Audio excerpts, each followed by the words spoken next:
We have really important matters to get to. This is where I'm leading off the show. My top 10 games of the 2026 college football season. And I'm going to go in order of 10 to 1 because I want to save a little anticipation because there are some really fun games. Again, really thick stack of paper here. So lots of stuff to get to. Okay. Number 10. I don't know how many of you know that this game is being played, but it is. It's not a traditional game, but it is happening this year, and I'm excited about that. Number 10 on my list of top 10 games for the 2026 season, Notre Dame at BYU. This will happen week 7. To get specific on that, Saturday, October 17th, Notre Dame and BYU, Provo, Utah. I really like these types of matchups, ones that we don't typically see, but we're seeing two power teams go head to head, both of which will be represented in the preseason top 25 when that is released. I'd be willing to go out and say maybe even top 15. Notre Dame will certainly be there. BYU, maybe. They do return a lot of last year's teams, so I expect them to definitely be inside the top 20, top 15 potentially. So Notre Dame at BYU in week 7. Here's an interesting note on that game. At least for this season, Notre Dame and BYU are playing in replacement of what is usually an annual rivalry in USC and Notre Dame. Now, since Notre Dame and USC started the rivalry, I don't know, what was it, maybe like in the 1930s? The rivalry had only been stopped twice. One because of a World War II, and the second being COVID because games were limited to regionality during the COVID pandemic. And for some reason, they can't get the scheduling figured out. And they replace USC on their schedule with BYU. So Notre Dame at BYU, again, that is week 7. I'm really looking forward to that. That comes in at number 10. Okay, number 9. I went back and forth on this one because there were a lot of SEC versus SEC games that I could have put here. And while this does include an SEC team, it is a return series, right? This game was played last year in Norman, Oklahoma. This will be played in Ann Arbor this year. That is Oklahoma and Michigan. I'm really excited about this game for a couple of reasons. One, we're seeing a new head coach from Michigan in Kyle Whittingham, who came over from Utah. He has a quarterback by the name of Bryce Underwood, who is a former 5-star quarterback out of high school. It's no secret that Michigan paid a lot of money to get him, right? Didn't necessarily live up to the media's expectation from last season, but he still is a 5-star recruit. Kyle Whittingham brought over his offensive coordinator from Utah and Jason Beck. Jason Beck was able to work wonders with Devin Dampier, who was the quarterback last year at Utah. Let's see what he can do with Bryce Underwood. And we get to see John Mateer in his second season with Oklahoma. Now, if you remember this time last year, right, or whenever this game was played, so it would have been week 2 of last year, John Mateer, this was kind of his breakout game. And after this point, a lot of people, myself included, I actually thought John Mateer was going to win the Heisman Trophy at the beginning of last season. And he looked like the Heisman frontrunner after this game, certainly, but then he broke his thumb and things were never really the same. Now that he's fully healthy, he's changed his throwing motion a little bit. I'm really excited to see what John Mateer looks like in year 2 with Oklahoma, Brent Venables. It's going to be a lot of fun. So that is my number 9 game. Number 8, we're going SEC on SEC here. This is one of the best rivalries in the sport. And it's a shame that it wasn't played for a while when Texas was in the Big 12 and then Texas A&M moved to the SEC. They didn't play this game, but now we're getting into we're going back to the way things were. Both of these teams are in the SEC now. They play at the end of every season, right? Thanksgiving, rivalry weekend. This is my number 8 game. This will be a 6:30 p.m. Central Time kickoff on ABC. The atmosphere is going to be off the hinges. College Station, I believe it's a top 10 biggest stadium in the entire world. So Texas will be going into that venue. Texas is one of the preseason favorites to be a national championship contender, especially considering the amount of money that they spent on this year's team. Arch Manning entering his second full year as the starter, what they were able to do in the transfer portal. There are going to be sky high expectations for Texas this year, but also, too, how is Mike Elko and the boys down in College Station able to respond after going to the college football playoff last year, actually hosting a first round game against Miami? Now they didn't win, but we got a little taste of what Mike Elko and co can do at Texas A&M. So there are going to be high expectations for Texas A&M. The expectations are going to be a little bit higher on Texas's side for this season, at least to start out. That is going to be an incredible atmosphere. It has been the last couple of years they played. Now, since joining the SEC, Texas A&M has yet to beat Texas. This is an opportunity for them to do so. Will they do it? Not sure, but we'll find out. Number 7, Michigan at Ohio State. The game. Now, it typically doesn't matter if Michigan has a down year or not. Now, they didn't necessarily have a down year last year.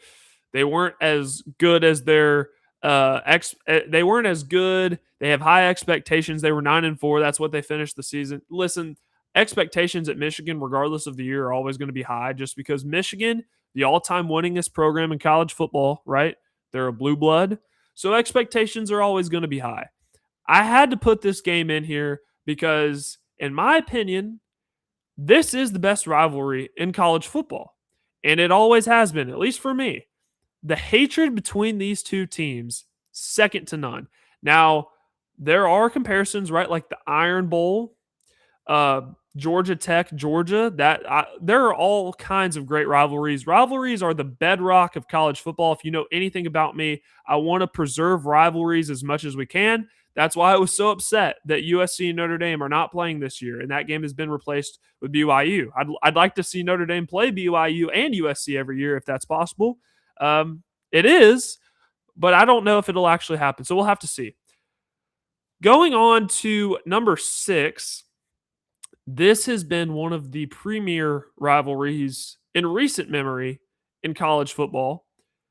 Georgia at Alabama. You remember this game 2 years ago where Alabama had a really sizable lead in Tuscaloosa. Jalen Milroe was at quarterback. Carson Beck was at quarterback for Georgia. And Alabama went up 4 touchdowns. Georgia climbed their way back, eventually got the lead at one point in the game. And then Alabama won. Ryan Williams, that was his not welcome to college, but that's how he really stepped onto the scene with that last touchdown for Bama to give them the win. Week 6, Saturday, October 10th, there was a span from 2008 to 2015 when these two teams only played twice in that span of time. Now it seems like they're playing every year. This is just a phenomenal matchup, and I'm really looking forward to it. Now we get into the top 5, and these were pretty easy for me, but it was just a matter of ordering them right from 5 to 1. I'm going to go Oregon at Ohio State. This is week 10, Saturday, November 7th. This has become almost a new rivalry in college football, especially within the Big Ten, since Oregon is now a member of the Big Ten Conference, despite them being on almost opposite ends of the United States of America. I digress. I'll save that for another time. They played 2 years ago in Eugene.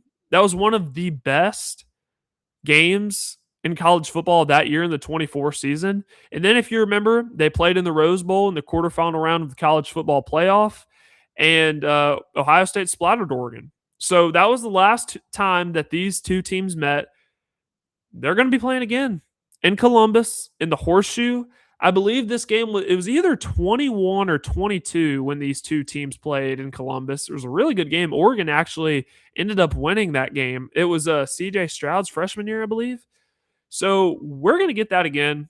2 preseason national championship contenders. What else could you want? Moving on to number 4 on the list. And Ohio State is going to be in here quite a bit. But this one is pretty obvious why it's in here, right? At number 4, Ohio State and Indiana. Rematch of the Big Ten championship from last year. This game, I cannot describe. I don't have the words to describe how crazy this environment is going to be. This is going to be the biggest game in the history of Indiana football, at least from a home perspective, right? This game is being played in Bloomington, Indiana. Expectations around the football program at Indiana have never been higher. And you're welcoming in Ohio State. Again, this is a rematch of the Big Ten championship. These are two teams, once again, who are going to be high in the odds in the preseason in terms of winning the national championship. This is the biggest game in the history of Indiana football at home. This is going to be awesome. So I have that at number 4. Moving on to number 3, the third consecutive time that Ohio State is mentioned. And this one goes without saying as well. Ohio State at Texas. This is week 2. This game will be 6:30 on ABC. College Game Day, I believe, already announced that they would be there. This game was played last year in Columbus. I love that these two teams are doing a home and home. It was a 14-7 win last year for Ohio State. We got to see Julian Sand for the first time. He didn't look great, but they got the win, right? And I mean, that's really all you can ask for against a really good Texas team when you consider that a quarterback is making his college debut, making his first college start. Getting the win's a really big deal. But now we get to see Arch Manning in year 2. And we get to see all of that money that Texas spent when games weren't being played, because I don't like to refer to the word offseason. I believe it's a bad word. So now we get to see all of that come into effect. Ohio State at Texas. Austin's going to be rocking. College Game Day will be there. There's a reason why I have it this high. Now we get into the next 2, and I'm really excited to talk about these. Number 2, Miami at Notre Dame. I really could just leave this little graphic up on the screen, and you would understand why, considering what happened last year. Miami beats Notre Dame week 1 of the college football season last year in Coral Gables. And then Miami loses 2 games. They lose to Louisville. They lose to SMU. Notre Dame, they drop their first 2 games of the season, right? They lose to Miami. They lose to Texas A&M. They're 0-2, but Notre Dame does not lose a game after that. Miami struggles a little bit about midway through the season. Notre Dame jumps Miami in the college football playoff poll. And then at the very last second, the last college football playoff ranking we see, Miami jumps Notre Dame, and Notre Dame gets left out of the playoff. This is a revenge game. This is a revenge game. Marcus Freeman has already talked about this on the record, by the way, of how, as a head coach, as a college football head coach, obviously the most important game is the next game, and every date, every time you get to play, you get to strap up on a fall Saturday, it is important. This game is going to have a little extra meaning, and there's a reason, considering what happened last year. So I have Miami at Notre Dame. This will be played late, and I mean late in the year. Week 10, Saturday, November 7th, 6:30 p.m. kickoff. Can you imagine South Bend at night, at home, late in November? The conditions, Miami has never seen anything like that. It is going to be fascinating to see how they perform in those types of conditions. And I think, I've said this before, I think Miami, there's a chance that they could have a little bit of a better team than what they had last year. So I'm really excited to see that. And number one, LSU at Ole Miss. I really don't need to say anything, do I? I really don't need to say anything. Lane Kiffin leaves Ole Miss, goes to LSU. Ole Miss people, rightfully so, are bitter about the way that all ended. Lane Kiffin not very good at breakups. Week 3, Saturday, September 19th, 6:30 p.m. Central Time, ABC. I can't remember the last time that College Game Day announced before the season even started. Week 1, they're going to be at LSU for Clemson LSU. Week 2, they'll be in Austin for Texas Ohio State. Week 3, They'll be at LSU Ole Miss. I can't remember the last time College Game Day announced their first 3 venues before the season even started. But when you have games like this, weeks 1, 2, and 3, you understand why they did it. So LSU at Ole Miss is my number one game.